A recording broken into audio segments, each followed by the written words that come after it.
இன்னாங்க குடிங்க. ஏய், என்னை விட்டு தனியா குடிக்கிற இல்லையா? எனக்கும் தாடா. டேய், நான் குடிச்சுக்கிட்டானே இருந்தேன், அத புடுங்குற. டேய், சும்மா விளையாடாதடா. குடிச்சது புடிங்கிட்டு விளையாடுறாங்களா? அதான் அவன் சொல்றானே, உனக்கு விளங்கலையா? சாரிடா.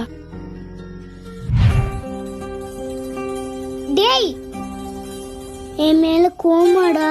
நான் ஏன்டா உன் மேல கோவப்பட போறேன்? உனக்கு என்ன பிடிக்காம இருக்கலாம், ஆனா எனக்கு ஒன்ன மட்டும் தான் எப்பயுமே பிடிக்கும். யாரா சொன்னது ஒண்ணு எனக்கு பிடிக்காதுன்னு? அங்க என்ன நடந்துச்சுன்னு தெரியுமா? அவங்களோட சேர்ந்து சேர்ந்து நான் சொல்றது எதுவுமே கேக்குறது இல்ல. அந்த சொல்லும் போதே வாரா, இன்னைக்கு வரட்டும், அவனுக்கு இருக்கு. அதான்டா அப்படி பேசுனேன். அதானே பார்த்தேன். இருந்தாலும் அம்மா சொல்றது சரிதான்டா. நான் ஒன்னால தான் கெட்டு போறேன். ஆனா உன்னை விட்டு பிரியறதுக்கு தாண்டா எனக்கு மனசே வருது இல்ல. இதை சாப்பிடு. ஒன்ன